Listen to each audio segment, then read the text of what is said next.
So I was about to start. So I'm Melissa Mtero. I am your Client and Outreach Services Librarian, and today I'm just going to be sharing on open access publishing. So this is what we're going to cover. We're going to cover the benefits of open access. Okay, sorry, I'll be admitting people. Morning.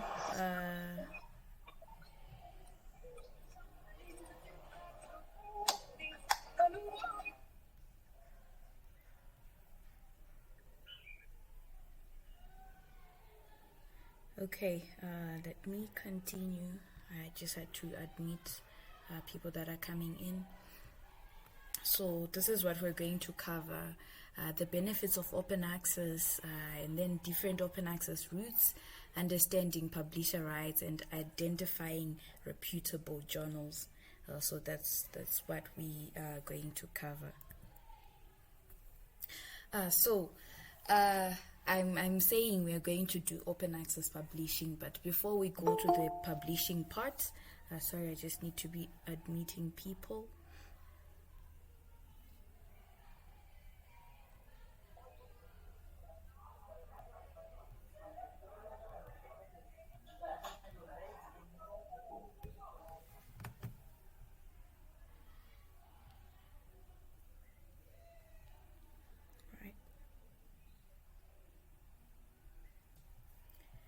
Okay, so I was saying we are talking about open access publishing, but then what is open access? So open access is just it's an international movement that aims for free, open, permanent online access to scholarly outputs and also publications and research data and educational resources. Have you ever come across, maybe you're browsing probably on the internet and then you find an article that seems to apply to what you want to look for, and then for some reason it tells you that you can't access, or you need to pay? Have you ever come across something like that?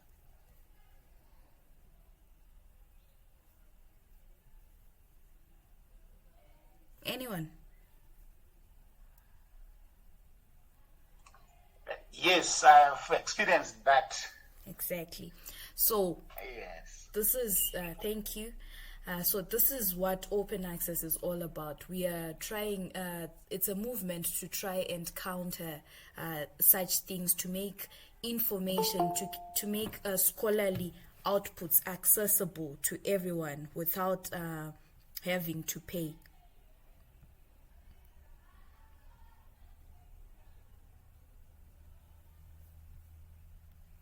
So that's the whole idea of doing away with paywalls, and also it's free principles, like I've just said, for people to read freely and also reuse and distribute information. In this case, it's scholarly information. So why should we embrace it? Why should we go open access? Why should we publish in open access journals? So for one, increased visibility and impact. So because it's free, more people are going to access it, and more people are going to use it and share it, especially when it's allowed to redistribute. It gets you an increased visibility as a researcher, and then wider dissemination. We're going beyond paywalls. That's the thing that I was talking about, that when you are looking for information, then you find out the article that you really want, you can't access it. So this is of benefit to researchers that might be underprivileged, or that might want to access your information but do not have much funds or institutions that cannot subscribe to resources. So you'll be helping those. Then accelerated discovery is the same concept, that the moment it's out, it gets to reach as many people as possible. And also enhance collaboration.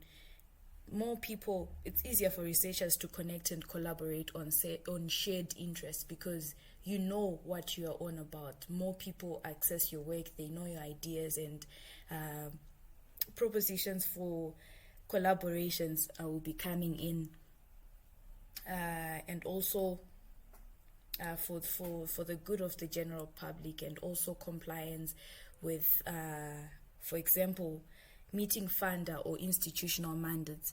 Some grants require that you need to be publishing open access for you to get that specific thing. So compliance with such things.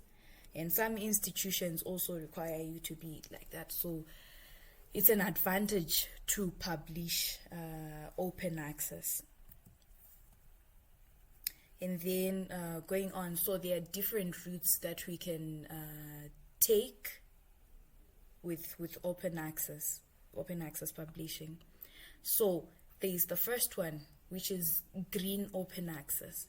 So this is published preprint or a manuscript, or maybe the published version. So depending on what they allow you to do, you can be submitting to our repository, and then we can edit there. And then this, in some cases, it may involve an embargo period. So this is the time that you take before you can put it into the repository. So, for example, they might say when you publish with them, you need to take maybe 4 to 6 months before you can make it available, or you can share it to a repository.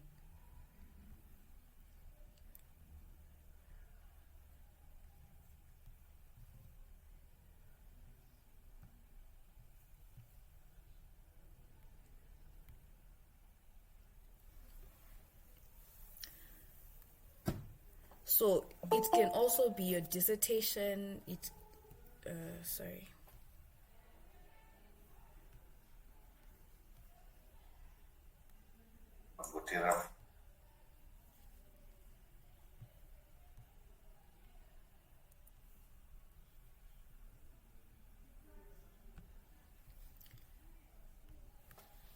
Okay, sorry about that.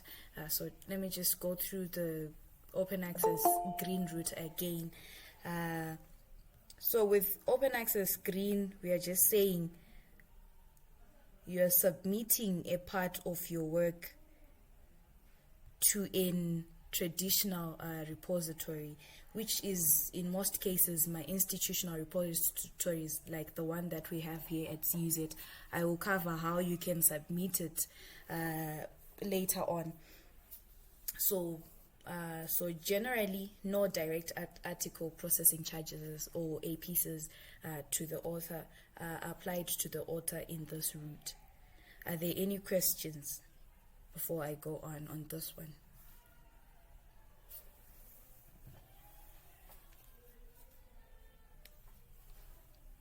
Hi, Melissa. Yes, Doc.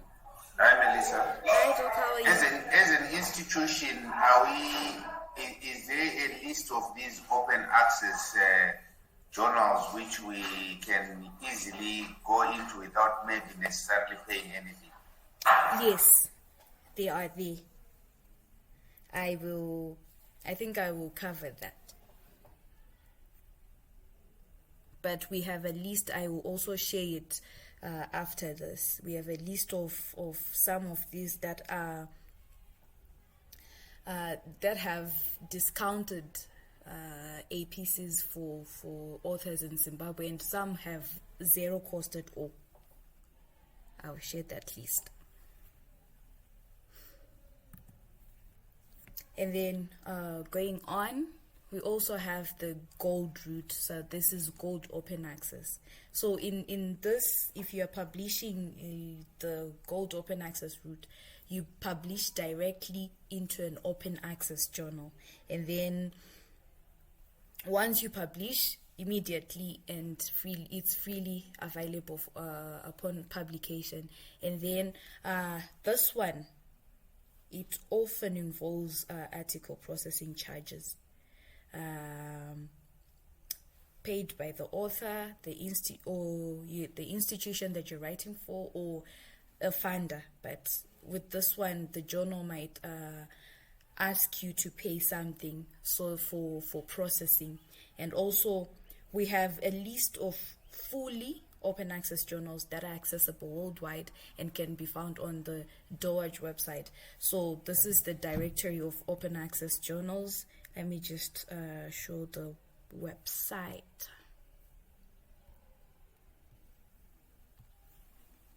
So it's doaj.org, doaj.org. So here you can find a list of journals. You can just type a subject here, and then it will tell you the different, because the advantage of this site is all of them, they are not predatory journals, they are all credible journals. So you can search for the one that you might want to publish with, and then you're good to go.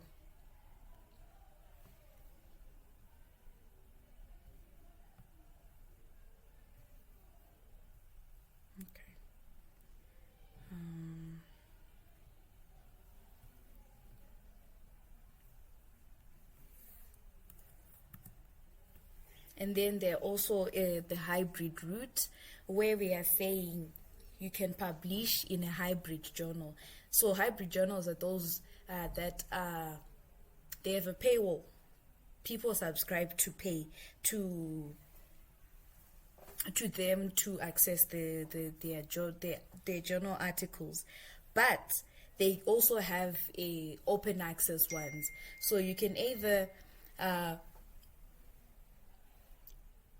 choose that I want my article to be open access, then you pay in article processing charge, and then you can, it's directly from publication, it's open access.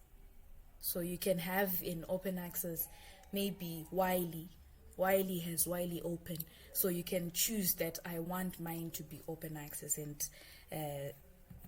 that's another route. And then we also have the Diamond Open Access, where we are saying journals and platforms are both free. So we are saying the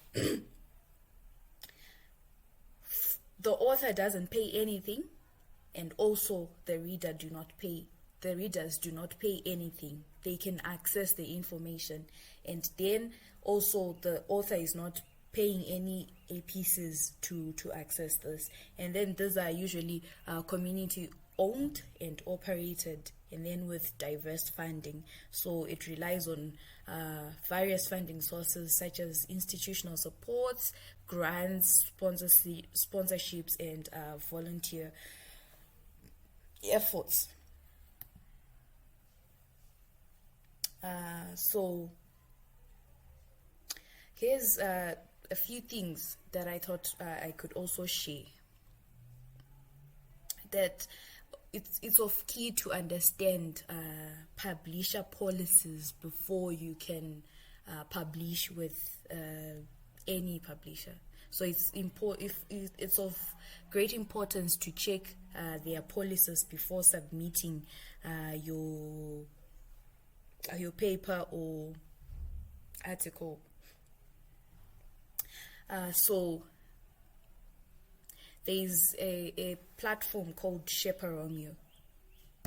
It's a free online database that aggregates publisher copyright and open access archiving policies. So it's free. Let me just go to it.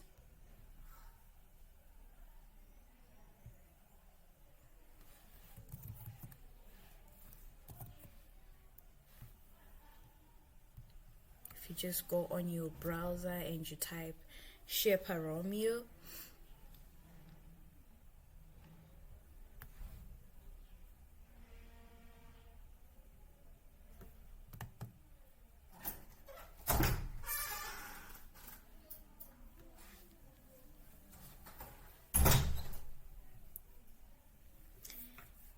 and there's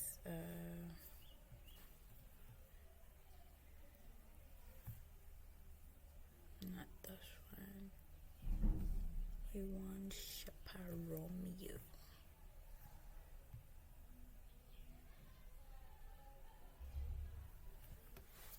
Okay, so this is the site. You just type the name, the title of the journal, or if you have the ISSN, you can type it here, and then you can now read what their policies are. So this differ with almost each and everyone. So it's a red flag if you don't find it there. If you don't find a journal, that's the first one. That's the first red flag that you can, if you cannot find it on such platforms.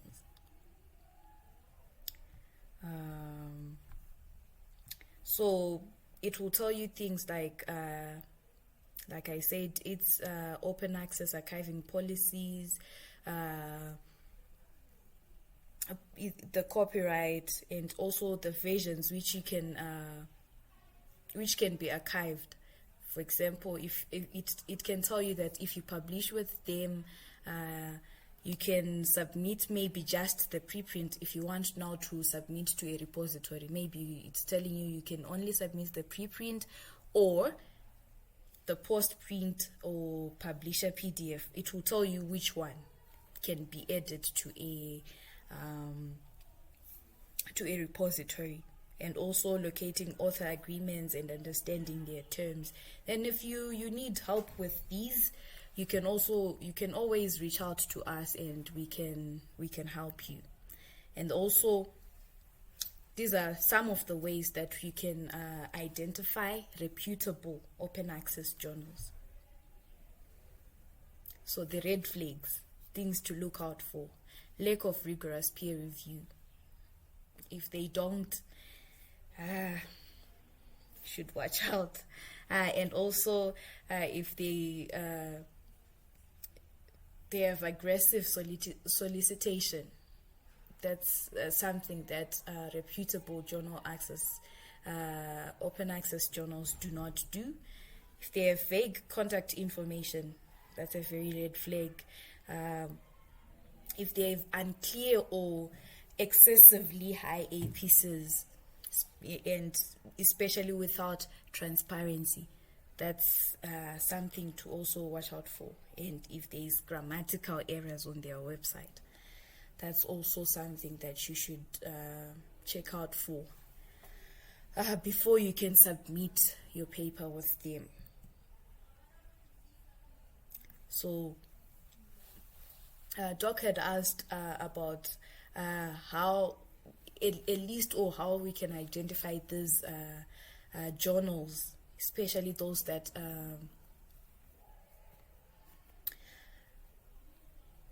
you don't need to pay for. So where to get them? I shared one platform, Directory of Open Access Journals.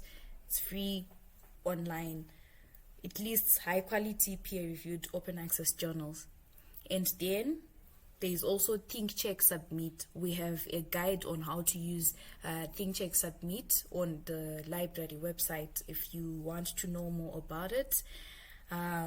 So it's just a checklist to guide authors on what to do, what to look out for. And then this is something that you can also check: reputation of the editorial board. If it's a good journal on their website, they should be their editorial board listed, and then you can just go through and see their reputation. What are they all about? Are they people that you can work with? And also indexing in major scholarly databases. So if a journal is indexed with maybe things like Scopus or Web of Science or PubMed, that's a very good article. But mostly this may be Scopus, but these two are mostly for sciences, STEM subjects. But Scopus, it's interdisciplinary. You can find anything. So if it's indexed with these, it could be a very good journal. Actually, it's a good journal. So are there any questions so far? Or any comments, any additions?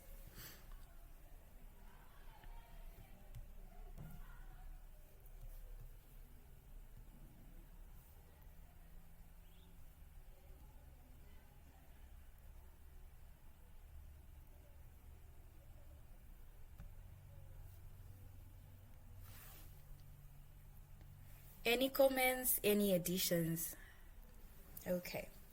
If there is none, I'll go on to publishers with discounted A pieces. So there is an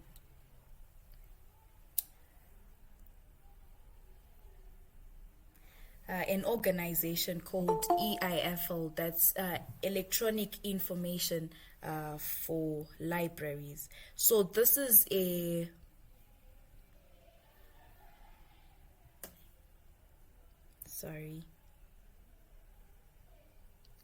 So EIFL, Electronic Information for Libraries, it's an organization that supports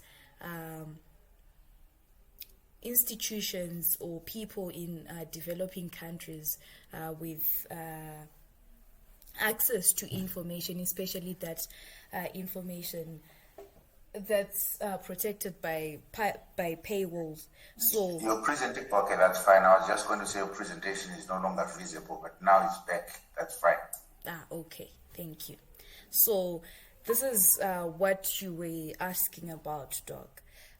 These are some of the databases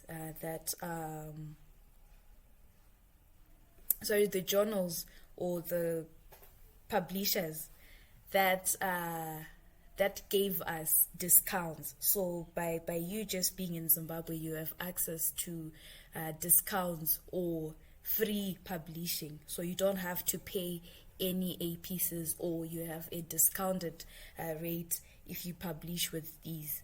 So all you have to do is now to check whether you're okay with their policies and all, or if it's a databases if it's a publisher that covers the subjects that you write on. What you need to do is to go on to eifl.net for more information. So let me just show.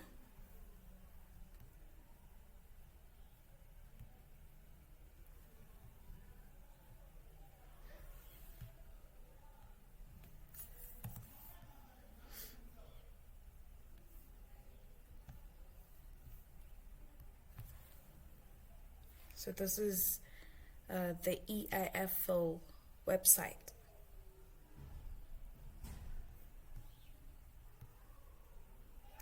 So for you to know which publishers, just go to where we work and click on Zimbabwe.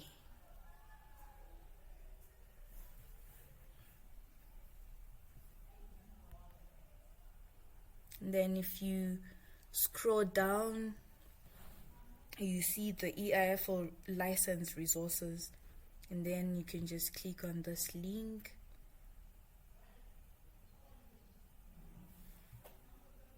So it's giving me the list of publishers that EIFL negotiated with. So this is the list.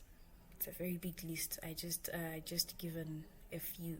So you can just scroll down and see which one you want to work with and submit to.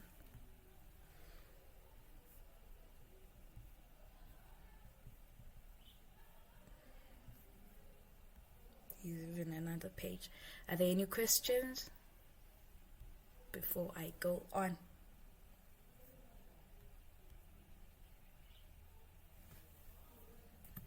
Okay. So I'm just going to briefly talk about the institutional repository that we have here. So it's a digital archive for the Catholic University of Zimbabwe scholarly output. Its benefit for researchers in CUZ is that you get to have permanent archiving and preservation of your work, increased visibility and discoverability for your research, and also for the university. You're helping also the visibility of the university and yours, and also compliance with potential funder mandates for open access. So by you just submitting your work to us and then we put it on the repository, you might find a funder that wants you to be supporting open access initiatives. This is one way of doing it. You'll be in that way, your chances are higher for getting funding if the funder has such mandate. And also the types of content accepted: journal articles, if they're for publishers, maybe that the traditional publishers, you might want to just check which version they allow you to give us. So those are the policies that I was talking about. Just check with them if they want you to give us the preprint or the PDF that you get from them after you. So just check the version that they want you to give us, and then you're good to go. We also take theses, dissertations, conference papers, book chapters, technical reports. We take all that. How do you submit your work to the CUZ repository?